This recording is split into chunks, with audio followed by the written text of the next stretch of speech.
বন্ধুরা, সব সময় তো আপনাদের ইরান যুদ্ধের খবর দিয়ে থাকি। আজকে কিছু ভালো খবর দেওয়ার জন্য আপনাদের সামনে এসেছি। তার মধ্যে হচ্ছে যে আমেরিকা এবং ইসরায়েল এত শক্তিশালী, তার মধ্যে ইসরায়েলের প্রধান বিমানবন্দরে আঘাত হেনেছে ইরান। এটা সবচেয়ে বড় খবর। আরও খবর হচ্ছে যে ইরান যুদ্ধে প্রথম 100 ঘন্টায় যুক্তরাষ্ট্রের খরচ প্রায় $3.7 বিলিয়ন। আরও আছে যে ইরান বলেছে যে শিগগিরই নতুন প্রজন্মের অস্ত্র ব্যবহার করবে তারা। এবং আরও আছে যে 3 দেশের মধ্যে 20টি মার্কিন সামরিক স্থাপনায় আঘাত হেনেছে ইরান। তারপরে আছে যে ইরানের সব ড্রোন ঠেকানোর ক্ষমতা যুক্তরাষ্ট্রের নাই, এমন কথাও বলেছেন যে মার্কিন এক সামরিক কর্মকর্তা। মার্কিন তেল ট্যাঙ্কারেও আঘাত হেনেছে ইরান। ইরাকে যে মার্কিন সামরিক ঘাঁটি আছে সেখানেও আঘাত হেনেছে ইরান। এবং কুয়েতে মার্কিন বাহিনীর উপর আবারও আঘাত হেনেছে ইরান। এইসব বিষয়গুলি নিয়েই আজকের ভিডিও, যে ইসরায়েলের প্রধান সবচেয়ে বড় ও ব্যস্ত আন্তর্জাতিক বিমানবন্দর বেন গুরিয়নে ইরানের ক্ষেপণাস্ত্র আঘাতে হেনেছে বলেও খবর দিয়েছে ইসরায়েলি সংবাদ মাধ্যমগুলো। তবে এ বিষয়ে এখন পর্যন্ত ইসরায়েলি সামরিক বাহিনীর পক্ষ থেকে কোনো মন্তব্য করা হয়নি। এই সূত্র হচ্ছে যে আল জাজিরার। যদিও ইসরায়েলের সংবাদগুলি বাইরে আসা খুবই কঠিন কাজ, তারপরেও আল জাজিরা এই খবর দিয়েছে। ইরানের যুদ্ধের প্রথম 100 ঘন্টায় ওয়াশিংটনের খরচ $3.7 বিলিয়ন। ইরানের বিরুদ্ধে যুক্তরাষ্ট্রের যুদ্ধের প্রথম 100 ঘন্টায় প্রায় $3.7 বিলিয়ন খরচ হয়েছে, অর্থাৎ প্রতিদিন গড়ে খরচ হয়েছে প্রায় $891.4 মিলিয়ন। এবার বুঝুন যে কত টাকা যুক্তরাষ্ট্রের খরচ হচ্ছে। যুদ্ধের এ তথ্য তুলে ধরেছেন ওয়াশিংটন ভিত্তিক think tank centre for strategic and international studies.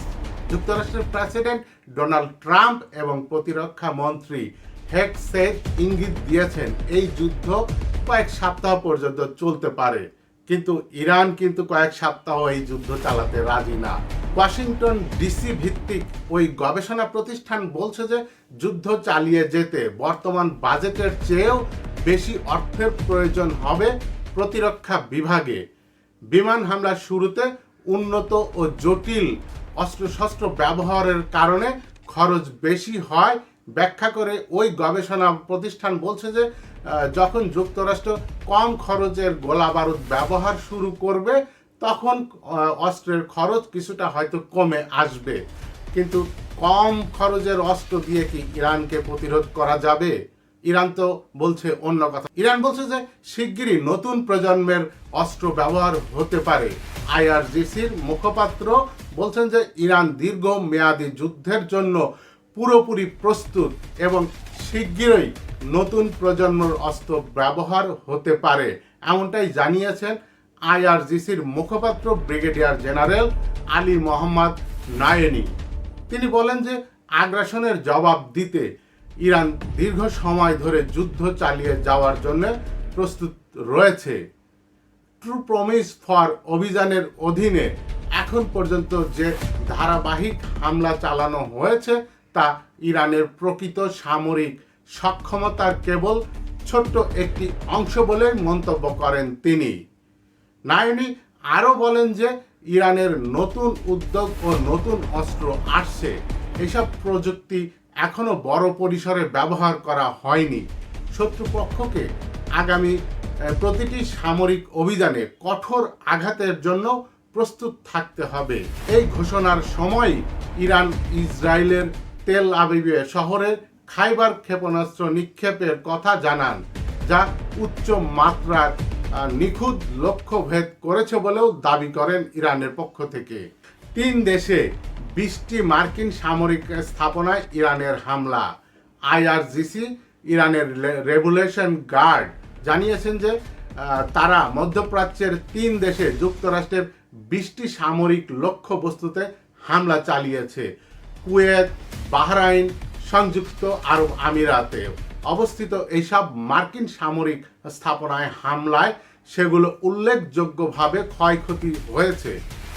Israel ও যুক্তরাষ্ট্র গত শনিবার ইরানে হামলা চালায়। জবাবে মধ্যপ্রাচ্যের বিভিন্ন দেশে থাকা মার্কিন সামরিক ঘাঁটি ও স্বার্থ সংশ্লিষ্ট বিভিন্ন স্থাপনায় হামলা শুরু করে ইরান। ইরানের সব ড্রোন ঠেকানোর সক্ষমতা যুক্তরাষ্ট্রের নাও থাকতে পারে, মার্কিন শীর্ষ সেনা কর্মকর্তা। যুক্তরাষ্ট্রের শীর্ষ সেনা কর্মকর্তারা গত মঙ্গলবার এক রুদ্ধদ্বার ব্রিফিংয়ে আইন প্রণেতাদের জানিয়েছেন যে যুক্তরাষ্ট্রের সামরিক স্থাপনা ও সম্পদের উপরে ইরানের হামলা ব্যবহৃত প্রতিটি ড্রোন তারা ভূপাতিত নাও করতে পারেন। তাদের এই সক্ষমতা নাও থাকতে পারে। এই বিষয়ের সঙ্গে পরিচিত দুজন ব্যক্তি এই তথ্য জানিয়েছেন। এবার বুঝুন যে ইরানের নতুন অস্ত্র আসলে মার্কিনীদের কি অবস্থা হবে। আসেন পরের ঘটনায়। মার্কিন তেল ট্যাঙ্কারের হামলা চালিয়েছে ইরানের রেভলিউশন গার্ড আইআরজিসি। আইআরজিসি বলছে যে তারা উপসাগরের একটি মার্কিন তেল ট্যাঙ্কারে হামলা চালিয়েছে। আইআরজিসির জনসংযোগ বিভাগের বিবৃতির বরাত দিয়ে ইরানের রাষ্ট্রীয় বার্তা সংস্থা ইরনা জানায়, ইরানের নৌবাহিনী সফলভাবে একটি মার্কিন তেল ট্যাঙ্কারে হামলা চালিয়েছে। এরপরে আসি আমরা যে ইরাকে তো অনেক দিন ধরেই মার্কিন সেনা ঘাঁটি রয়েছে। ইরাক দখলের পর থেকেই সেই ইরাকে মার্কিন ঘাঁটিতে ইরানের ড্রোন হামলা। ইরাকের ইরাবিলে মার্কিন সেনাদের একটি ঘাঁটিতে ড্রোন হামলা চালানোর দাবি করেছে ইরানের সামরিক বাহিনী। ইরানের আধা সরকারি বার্তা সংস্থা তাসনিম নিউজ এ তথ্য জানিয়েছে। সংস্থাটি জানায় ওই হামলায় সেখানে বেশ ক্ষয়ক্ষতি হয়েছে। কুয়েতের মার্কিন বাহিনীর উপর আবারও হামলা চালিয়েছে ইরান। এবার ড্রোন ব্যবহার করে ওই হামলা চালানো হয়েছে। ইরানের আধা সরকারি সংবাদ সংস্থা তাসনিম নিউজ জানিয়েছেন যে কুয়েতের যুক্তরাষ্ট্রের ঘাঁটি আরিফ জানে মার্কিন বাহিনীর উপরে ড্রোন হামলা চালায় ইরান।